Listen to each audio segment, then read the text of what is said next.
And going. Hello and welcome. Please bear with us as we go live on our platforms. And here we go.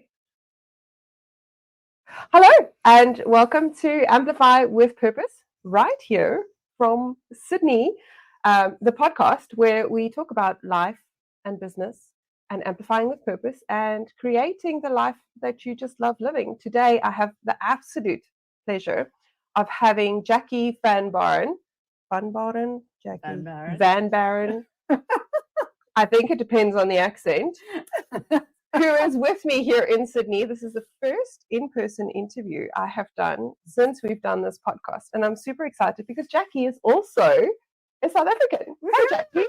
Hi. Thank you for joining me. You're welcome. Thanks for having me. So Jackie is actually a specialist when it comes to automation, tech kind of stuff, anything that helps your business go faster or produces a better customer experience. So Jackie, would you mind telling us a little bit about yourself, about your background? How did we end up here?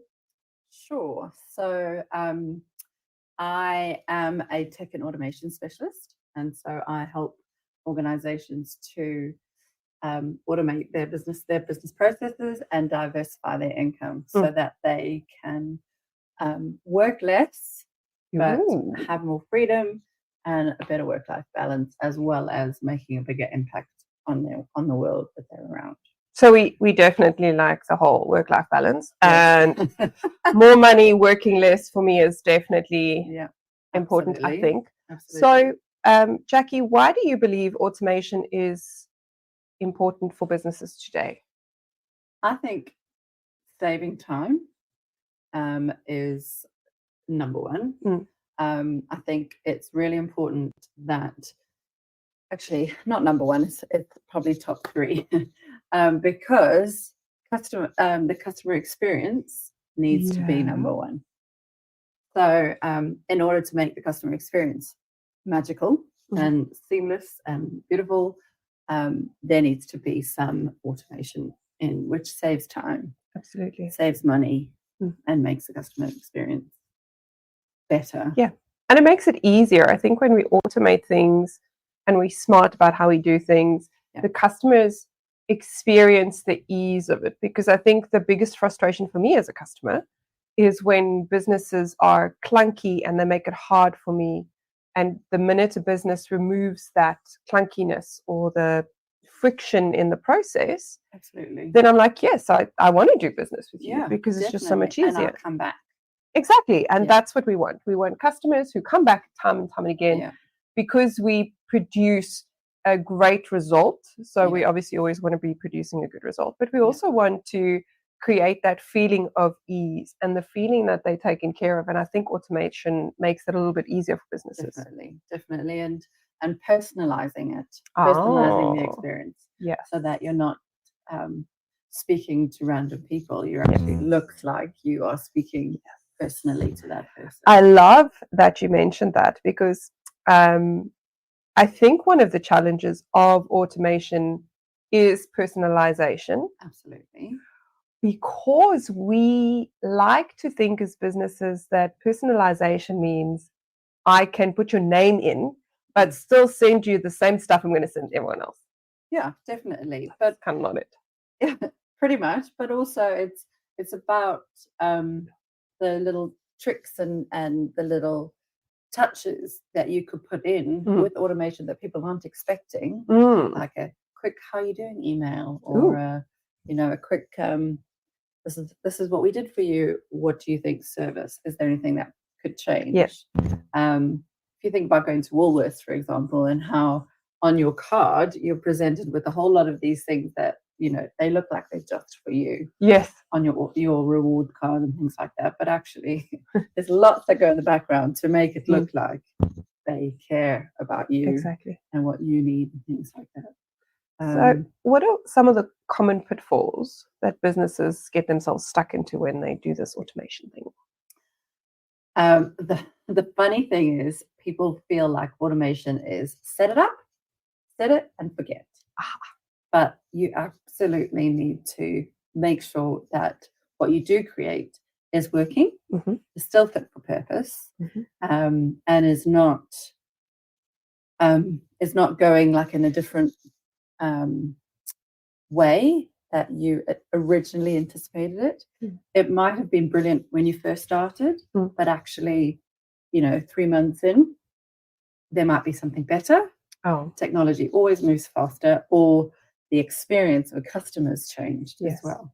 So you need to kind of put little things in and out, just to take stuff out, put stuff in, to make sure that that customer experience that you want is still relevant today. So if it's not set and forget, how do we as businesses work around this thing? Because technology changes all the time. As we're sitting here, I'm pretty sure there's a million things that have changed. I read this morning that AI now does voice, which is like, whoa, okay, hold on.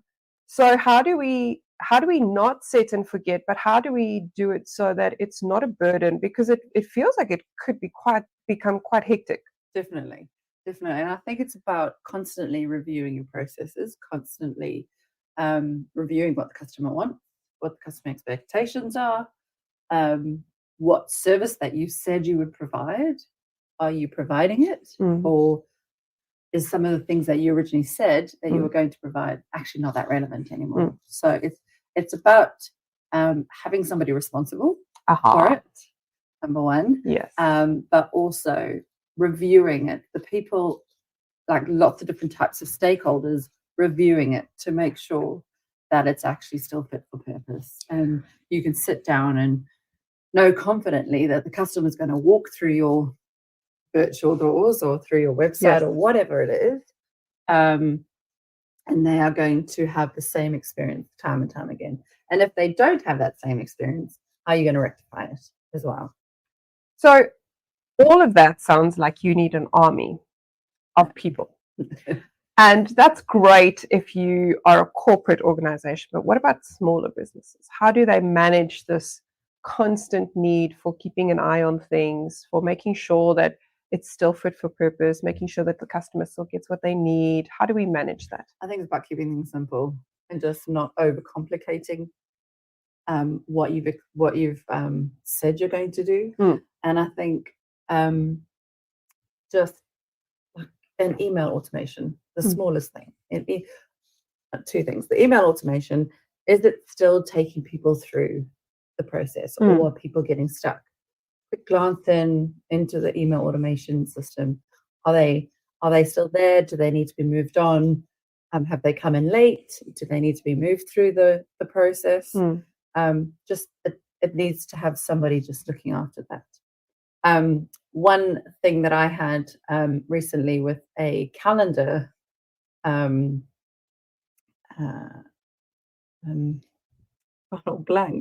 calendar invite. So I went on somebody's Calendly and I booked myself into their calendar so that I could speak to them. I'm here in Australia, they're in the UK. I felt frustrated that I had to keep finding a time, so they had a Calendly link. So I was like, brilliant, I'll book in with you. I booked a few days later. I turned up for the call and they weren't there. And so I messaged them saying, are we still having the call? And she said, I cancelled that Calendly quite a while ago. I haven't used it since. And it was on her auto signature. And so I just think the smallest little tiny bits of detail could have been, just take it off your signature if it's no longer part of your process.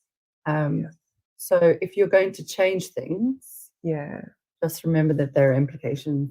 Absolutely. But just if you're keeping everything simple, then those changes won't be such a big deal. I think one of the biggest mistakes we make as business owners is we get distracted by these cool shiny things. You've all done it. I know you have.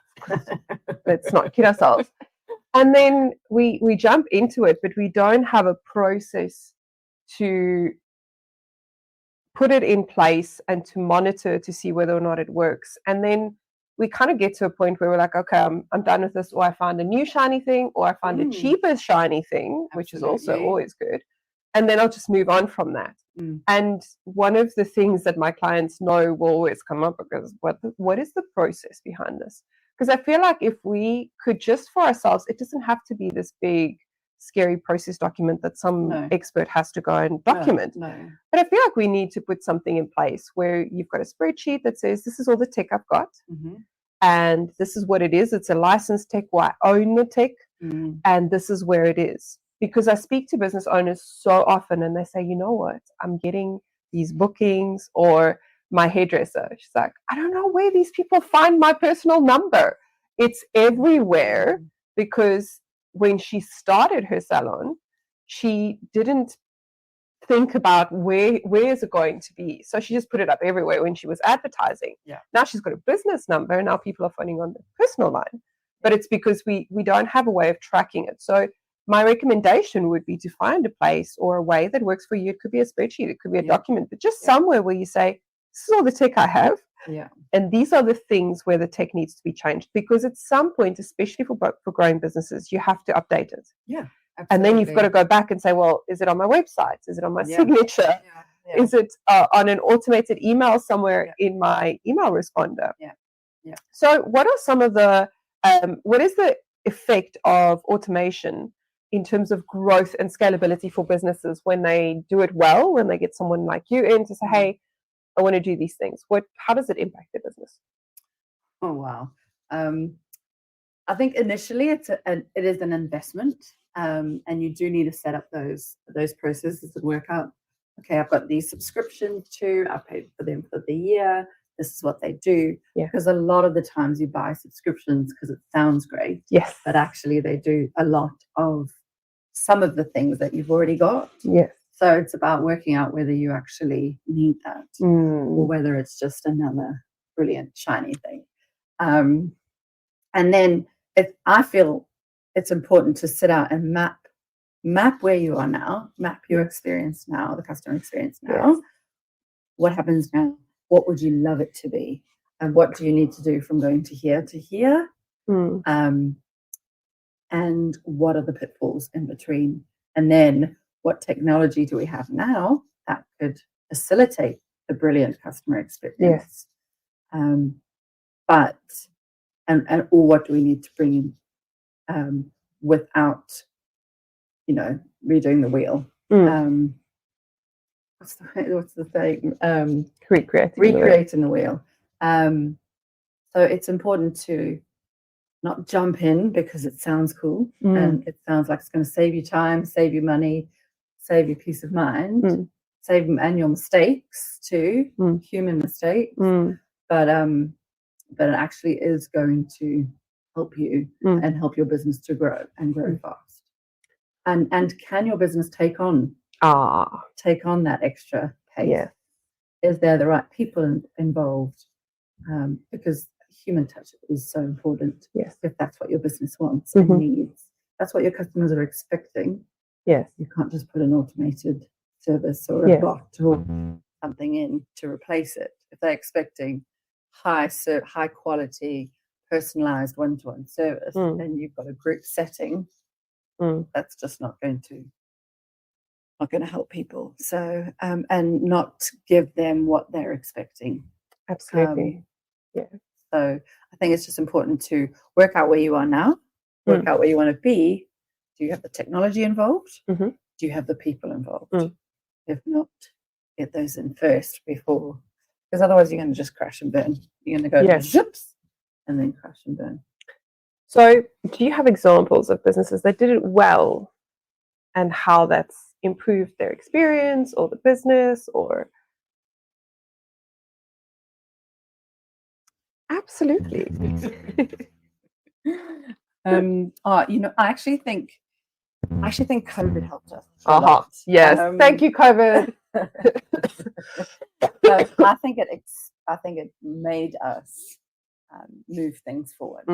So the success stories, if you think in the financial industry, when people were still buying and selling houses, for example, you could not go into the bank to get the documentation that you needed. you know, in the back in the days where you needed to sign contracts for things Yes. to exchange, now everything is done online. Thank goodness. Everything is done through an e-signature. Yeah. Um, In some places, not in some places, true. There are some organizations who still value the traditional model and still see that the importance of it. But it's the popularity of auto signatures, yes, of email signatures, that is actually growing. yes, From an online coach, for example, to to a financial planner or That's right. whatever. You know, having those digital signatures is just life changing.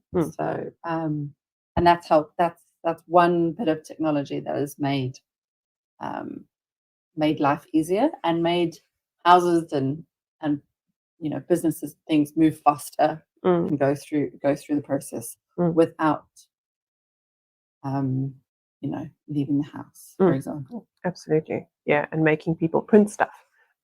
Those people who make me print stuff. Just saying. So, do you have some practical advice on how businesses can strike the balance between the human touch and automation? Because you've mentioned that you can't just necessarily pop in a bot, although we'd love to sometimes just pop in a bot, but I hate speaking to bots. So how do you strike that balance as a business owner? How do you know what you should be doing? I think it depends on what your business and what your customers are expecting. So I mentioned a little bit earlier, if your customers are expecting high touch, high personalized experience, speaking to somebody in the face, then I think the automation can come on behind the scenes, which will help you to, so there could be automated admin tasks that, employees or business owners can do so that they have time to speak to that customer one-on-one, because that's what they're expecting. So it doesn't have to be, everything doesn't have to be automated. Yeah. There's just little bits of your business can be automated to start off with. It's no point in just going, I want a paperless automatic business from day one if you are a people-led business. Yes. So it's very important to know who you're serving and what they're expecting first, and then add solutions in the background that will actually support the growth of your business, but still give that personal experience. I love what you're saying, because I'm a firm believer that the process needs to support the experience and not the other way around. Yeah. And I think for smaller organizations, it's easy to build the experience and get someone like you in to say, this is what I'd like it to be. Can you help us automate it? Whereas the larger organizations end up with a process that dictates the experience. And it's very hard to undo that because it's the Queen Mary, right? Moving the Queen Mary is course correction. You don't just turn left, right? Which I think is a problem. So many business owners obviously worry about the cost of automation, because the minute you say tech and automation, you're like, oh, okay, so we're talking like mid-jillions here. Is that true? What are some of the ways to sort of balance the cost investment? I think acknowledging that the initial investment, the initial setup will cost money, and getting that right and spending the time getting that right will outweigh the stuff in the background when things go wrong because you haven't set it up properly. That's when things cost more money. So acknowledging there's a setup and then keeping those costs managed and not going with the shiny thing. Oh, look at this bit of software. Because remember, it takes time and effort and money to implement a new solution. So just because that's going to save you $200 a month doesn't mean to say it's actually going to, in the long run, save you money, because you haven't factored in how long it's going to take to filter through the organization. So I always just start small, know that there's an investment, work out what you want to fix first, fix that, make that look amazing, and all, singing and dancing, and then move on to the next stage. But there will be an upfront cost for sure. And it's about looking at the cost against the cost of not doing it, opportunity cost as well. Absolutely. And what your competitors are doing. Because if it's available to you, your competitors it'll be available to them too. Absolutely. So what's the opportunity cost of that? So what are some of the trends in automation for small to medium-sized businesses that you're seeing, and what do you think the future holds? I think it's a lot of I think AI is going to change the way we do. I think it's already changing the way we do things. I think it's been used badly and been given the wrong name, but I think it's been around for a long time actually, but it just hasn't had the word AI associated to it. There's smart homes wherever we go. Yes. Alexa, Siri, all these different solutions. And I don't know if you ever watched that movie Blackberry, or you ever remember the Blackberries. They didn't adopt the new technology, and now they're not even here. Yes. So you cannot deny it. Yes. It's coming. Absolutely. It's about making it work for you and your business. Yes. And I think we're only just touching the tip of the iceberg in terms of what's out there and what's capable. I mean, did you ever think that you were going to be able to speak to people on the other side of the world on a video? No. When you first started working, no. Wasn't an option. Zoom wasn't an option. No. So now it's my everyday life. Yes. Like if I didn't have a Zoom, did I even work today? Type thing. Yes. Because it's just so prevalent. Absolutely. But you have to get on board. Get on board, otherwise you're going to be left behind. Yes. I love that. So, parting thoughts and advice for businesses who are treading towards automation, but they're not sure where to start. They don't really know what to do because there's just too much happening. What would you recommend? So much. Don't fear it. Don't get overwhelmed. Work out what is taking the most of your time. What's also taking up a lot of your employees' time.